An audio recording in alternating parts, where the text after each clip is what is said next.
Welcome to Risk Vigilant Bar-It.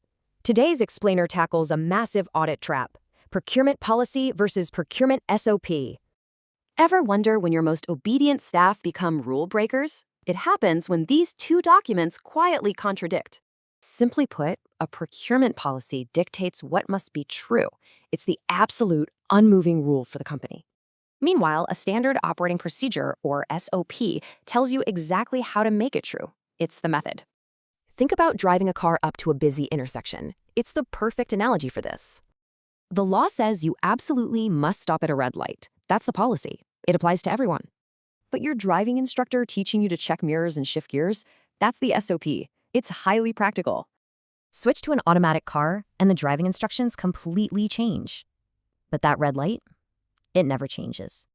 Let's look at XYZ Limited. Their board approved a strict 6-page procurement policy for all company spending. It dictates that any purchase above 1 lakh rupees strictly requires exactly 3 competing vendor quotations, no exceptions. A 40-page SOP outlines exactly how to do this. Email vendors, fill out comparative templates, and attach files.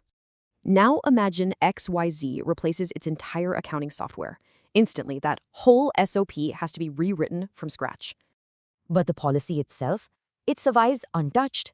Getting 3 quotations above 1 lakh remains the rigid corporate rule. This brings us to the software test. If new software makes a document completely obsolete, it was an SOP. Beginners always confuse them.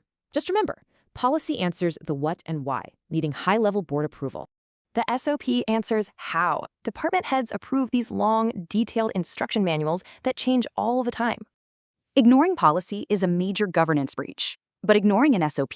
That's a process lapse, needing basic retraining. Here's the bottom line. Policy protects the company, while the SOP protects the employee from getting into trouble.